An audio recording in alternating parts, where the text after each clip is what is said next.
Well, everyone, we get to finally talk about the iPhone 14 Pro Max and see how this specific iPhone holds up in 2023. Now, funny enough, I don't have as strong of opinions on this iPhone compared to the iPhone 14 Pro, and the main reason for that is because I typically love the Max iPhones. If you like these iPhones, then definitely go for them. They have been selling quite well this year, which is very interesting. Typically the Max and the Pro iPhones in general don't sell that well, but this year things have changed and I'm actually really happy about that. So with a phone like an iPhone 14 Pro Max, you are still going to be getting a very good iPhone. This is easily one of the best iPhones you can buy right now. And honestly, it's just one of the best phones you can buy in general. The 14 Pro Max, what's beautiful about this device is that it's very capable. It's the best iPhone you can buy, and it's 1000% still worth buying. But I don't think any of these, 2022, 2023 iPhones are necessarily the best value. I think in the next couple of years, when these, iPhone 14s go down to like a third of what they cost right now,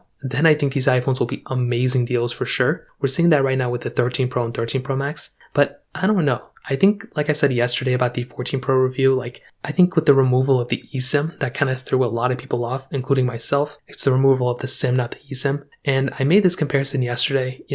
When Apple went ahead and removed the headphone jacks, I wouldn't upgrade to a phone that didn't have a headphone jack because I was afraid that I was going to use it and afraid the lightning port was going to break too many times. I didn't want to buy AirPods. But then when you switch to it, you get used to it, and then it becomes like it wasn't even a problem ever. So I feel like it's the same thing with these SIM cards. With people who are still having SIM card phones like myself, when they could switch over to the Max or the newer iPhones with eSIMs, it just takes that one jump to go and upgrade, and then from there it's very easy. So not a big deal, but just kind of something I kind of wanted to vent. Now with the iPhone 14 Pro Max, on the front, you're getting a 6.7-inch LTPO Super Retina XDR OLED display. Very beautiful panel. Easily one of the best screens you can buy on any phone, which is amazing. And that's just been something that I really did like. So with this type of phone, it's a very big panel. It's 120 Hz ProMotion, and that type of thing is amazing. When you're getting a phone like the iPhone 14 Pro Max, this is a beautiful phone that's going to be able to handle anything you throw at it in terms of a display. The dynamic island was a really interesting feature they put. I don't know if it was the best showcase of hey, buy this iPhone because the dynamic island. Since this iPhone's released, to be honest, since the first couple of weeks people own this iPhone, I haven't heard anybody talk about that dynamic island that much. Most people are moving away from it, they don't even really care too much about it. And I think people are more excited about the removal of the top and the, dynamic island in general, rather than dynamic island features. So take it as you will. I think it was a cool little feature when it first came out, but people are kind of used to it. Nobody's really added anything crazy with it right now. So I think we're just kind of at one of those points. We have a lightning port at the bottom, which is another interesting thing which Apple may end up removing in the next couple of iPhones. So if that ends up happening with the iPhone 15, well, that's going to put this iPhone in a very interesting spot because this was the last lightning port iPhone. So it's going to be the last of a lot of things probably. On the back, we have our frosted glass back, which looks beautiful with the Apple logo in the center. We have the triple camera setup as well with the LiDAR sensor, which looks beautiful. And as I mentioned before, this is a really cool feature. Having that type of capability right there is awesome. And I'm a big fan of the way Apple has been kind of presenting these types of devices. And I definitely do think this type of capability with the triple camera setup is awesome.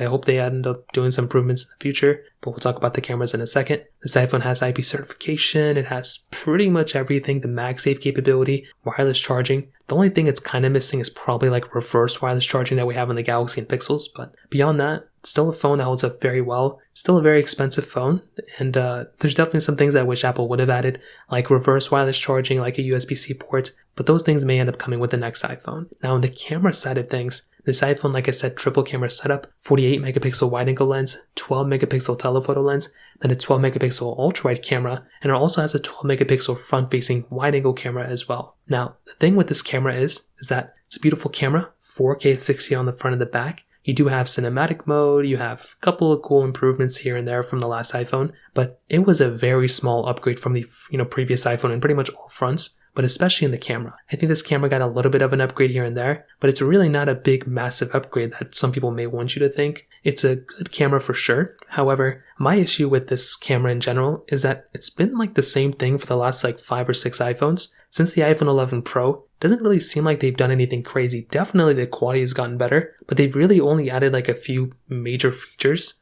and that's since 2019. When I look at what Samsung's doing with their Samsung Galaxy S23 Ultra, with even the Samsung Galaxy S23, those cameras are better than the 14 Pro Maxes. I don't understand why Apple is doing that. I feel like they need to push a few more boundaries, especially when their keynotes and their, advertising pages are almost always focused on the cameras. I just feel like they're not spending that much time or money on the camera. They're spending more time and money and effort on marketing their cameras rather than actually improving the cameras that they could be doing. So take that as you will. I think this camera is good. There's not a lot to complain about, but it's definitely not the best camera of this year. I think the Galaxy S23 Ultra is the best camera of this year, and probably the Galaxy S22 Ultra was probably the best camera of last year. And I think the S22 Ultra's camera is still better than the 14 Pro Max. So take that as you will. In terms of software and longevity, this is the one area where iPhones will just run a lapse across a lot of Android manufacturers. And this is something that's beautiful. I love being able to buy a phone and have it lasting for so many years. I still use my iPhone 10 from time to time, not as a main phone, but as like a side device. And that thing's still getting updates. The iPhone 6s and iPhone 7 are still getting updates as well. So Apple treats their iPhones